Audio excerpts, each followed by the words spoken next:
You're here because you want to install a VPN on your Xbox, but the problem is that when you sat down and searched the App Store on your console for VPNs, you saw that there aren't any. So then you grabbed your smartphone or went to your computer and searched for the reason why, and that led you here. Am I right? I'm not a mind reader, I'm just a guy who talks about VPNs for a living. But in this instance, that's actually going to be more useful for you, because in this video, I'm going to show you not one, not two, but 3 ways to get a VPN working with your Xbox, using a mobile hotspot, sharing the connection via Ethernet, and via a dedicated router app. Now that that's been said, I won't waste any more of your time.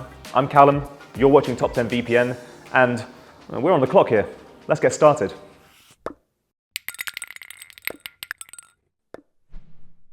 Each of the 3 methods I've mentioned for getting your Xbox working with a VPN are very easy to use. However, they each have a different set of requirements. It's honestly pretty inconvenient that VPNs aren't supported natively on Xbox, as you obviously well know, and it means that none of the makeshift options are perfect. The outcome is exactly the same with each one. All the traffic to and from your Xbox will be tunneled via the VPN with its IP address and DNS requests spoofed via the server of your choosing. But your hands might be tied with regards to the options you can actually attempt. Also, if you're wondering, they work on every model and variant of Xbox from the 2013 Xbox One all the way through to the Xbox Series X and S. We'll start with the first option as it's the one you're most likely to be able to attempt. Set up via mobile hotspot.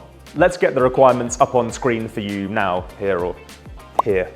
They are a subscription to a VPN that supports the OpenVPN protocol, which is most of them, but you should check just to make sure, and a PC or laptop running Windows 10 or Windows 11. Pretty simple. I'll walk you through the steps now. Alternatively, you can watch a video of us following these steps ourselves in real time and follow along, which I'll link to in the description below. First, install your VPN on your computer if you haven't already. In this walkthrough, we're using ExpressVPN, but the process will be the same with whatever VPN it is that you're using. I should stress here, this will only work with a Windows computer, not Mac. I really am sorry, Mac users. We've tried everything, but it's basically impossible on Apple computers. Step 2, turn on mobile hotspot. On your PC, go to Settings, Network and Internet, Mobile Hotspot, and toggle it to on. Step 3, make a note of your network name and password. If you want to change them, you can do so by selecting Edit and re-entering them as whatever you like. Step 4, locate the tap adapter. Go to Settings, Network and Internet, Status, change adapter options, then right-click on your VPN's tap adapter and select Properties. Step 5, in the Properties menu you've just opened, adjust your sharing settings. Click the Sharing tab and tick the box that says Allow other network users to connect through this computer's internet connection. Step 6, select your hotspot. From the drop-down menu under Home Networking Connection, select Local Area Connection and click OK to apply the changes. If you're a little confused by all the options presented to you, and I wouldn't blame you, this local area connection that we're looking for will always have an asterisk next to it, so you know it's the right one. Step 7, start the VPN connection. Go back to your VPN and be sure that OpenVPN is selected as the protocol. Connect to a VPN server location of your choice, anyone you like. And finally, step 8, connect your Xbox to your hotspot. Moving back onto your games console, go to Profile and System, Settings, General, Network Settings, Set up Wireless Network, and select your PC's hotspot from the list that appears. When you're prompted for a password, enter the one that you created in step 3. And just like that, you're done. No special software or equipment needed, and now that it's set up, you won't have to repeat that process again unless you choose to. If you want to make sure that everything's working as intended, then open up Edge browser on your Xbox and head to our What is my IP address tool, link, as ever, in the description below. If your IP address is now displaying as one from the country you connected to, then you followed the steps correctly. We think that that's the method that's most likely to suit your needs. All you need is your computer, and it's done wirelessly, so it doesn't even have to be near your Xbox. Another cool bonus is that you can have up to 8 connections on that VPN hotspot, so any other devices that you want to protect via VPN but don't support native apps can use it too. Our next method is best for the highest possible speeds with the lowest possible latency. It's super easy to set up too, but it might not be viable for you from a logistical perspective. This is how to share your VPN connection to your Xbox via Ethernet cable. The requirements are similar to before. You need a Windows 10 or 11 PC or laptop, a subscription to a VPN, although this time it doesn't matter what the protocols it uses are, and an Ethernet cable. Step 1. Connect your PC to the internet via Wi-Fi. You can connect it to your router via Ethernet cable, but that means that your computer will have to have a second Ethernet port for one of the steps we're going to get to in a moment, so it might not be possible. Step 2. Install your preferred VPN service onto your Windows computer. Step 3. Locate the tap adapter. Go to Settings, Network and Internet, Status, Change Adapter Options. Right-click on your VPN's tap adapter and then select Properties. Step 4. Adjust your sharing settings. Click the Sharing tab and tick the box that says Allow other network users to connect through this computer's internet connection. This is basically the same as our first method so far, but here's where it differs. Step 5. Now you want to select your wired connection. From the drop-down menu under Home Networking Connection, select Ethernet and click OK to apply the changes. Step 6. Connect your Xbox to your PC. We do this by plugging one end of an Ethernet cable into the PC or laptop and the other into the Xbox. Ethernet cables don't have a direction to them, so either end can go into either device. Step 7. Start the VPN connection. Run the VPN on your Windows device connected to a server location of your choosing, and you're done.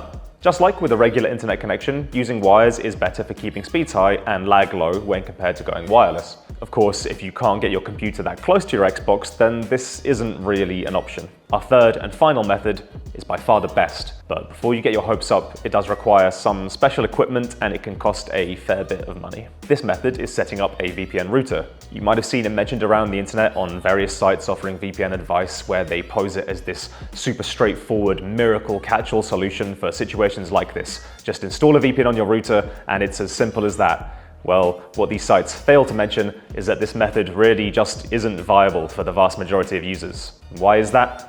Well, here's what you'll need. First and foremost, you have to have a compatible router.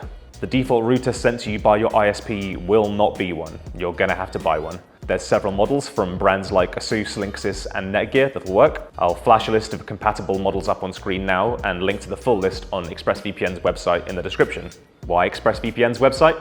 Well, because of prerequisite number 2, you need to have a subscription to ExpressVPN. It's the only VPN on the market with a bespoke, fully fledged router app. In fact, ExpressVPN even offers up its own router, the AirCove, which comes with ExpressVPN pre-installed. If you are someone with a compatible router, then let's get down to it. We specifically used a Linksys WRT3200 ACM, but these instructions should be applicable to all the compatible models. Step 1, subscribe to ExpressVPN and create an account. Step 2, log in and head to the router setup section on the ExpressVPN website. Step 3, download the appropriate firmware. Select your router model from the drop-down menu and click the download firmware button. Make absolutely certain that you've chosen the right model of router. They all have really stupid, difficult to remember names that mean nothing to normal people like you and me, so please double check it. Step 4, make a note of your activation code. You'll need this later on in the process. Step 5, navigate to your router settings. Open a new tab and enter your IP address into your browser to access your router's settings. You can find out your IP address using our IP lookup tool if you're unsure. Step 6, log into your router's admin dashboard. The login and password are usually both admin or something basic like that, but if you're unable to log in, you can refer to routerpasswords.com. It's a really helpful website that saved me a number of times. You can search through every manufacturer and model of router on there to find its default login details. Step 7, upload the ExpressVPN firmware. Select Connectivity, Router Firmware Update, and upload the firmware file that you downloaded in Step 3. Step 8, reboot your router by clicking Start and follow the prompts. If it takes a little while to work, don't panic, that's totally normal. Just make sure you don't do anything silly like unplugging it during the process. An important point to note here is that once rebooted, your router may have reset its name and password to the factory default, overwriting whatever easier to remember name and password you changed it to when setting it up, maybe. The default name and password will be on a sticker somewhere on it, so you know what to enter to reconnect. Step 9, go to ExpressVPN's website by entering expressvpnrouter.com into your browser. Step 10, activate your VPN router. Click Get Started and enter the activation code you made a note of from Step 4. You did make a note, right? Step 11, customize your Wi-Fi network by creating a Wi-Fi username and password for your new network, and then click Continue. Step 12, create a router admin password. Click Continue once you're finished. Step 13, start the VPN connection by connecting to your preferred server location. Step 14, the last one. All that's left to do is to connect your Xbox to your router. This works like just connecting it to any other network. On your Xbox, go to Profile and System, Settings, General, Network Settings, Set up Wireless Network, and select the router that you just named. You'll know that you're connected correctly because your Xbox will actually appear named in the list of connected devices in the ExpressVPN router dashboard. It's pretty cool. Personally, I love using ExpressVPN's router app. Genuinely, I'm not trying to sell you anything. It's a remarkably good bit of software and hardware, and I'm at a complete loss as to why no other VPN has tried to replicate it. It makes connecting all manner of devices, not just my Xbox, super easy, and it's fantastic how you can change servers and group devices together. There's lots of nice little touches. But as I said before, I'm under no illusions that it is prohibitively expensive. ExpressVPN's Airco router costs $190. The router we test on, the Linksys WRT3200 ACM, costs even more. ExpressVPN has also stopped releasing firmware for newer router models, perhaps in an effort to steer you towards buying an Airco, so you may not even be able to find any of these supported models brand new anymore. I wouldn't blame you if you don't want to lay out that much to just make getting a VPN on your Xbox a little easier. That's what those other setup methods were for. Now that your Xbox is set up and running via your VPN, you're all ready to go. You can watch different libraries on your favorite streaming apps, change regions in online matchmaking, and protect yourself against doxing and DOS attacks. I hope you found this video useful, and be sure to leave a comment if you have any questions for me. And why not like and subscribe while you're there? Stay safe, and I'll see you in the next one.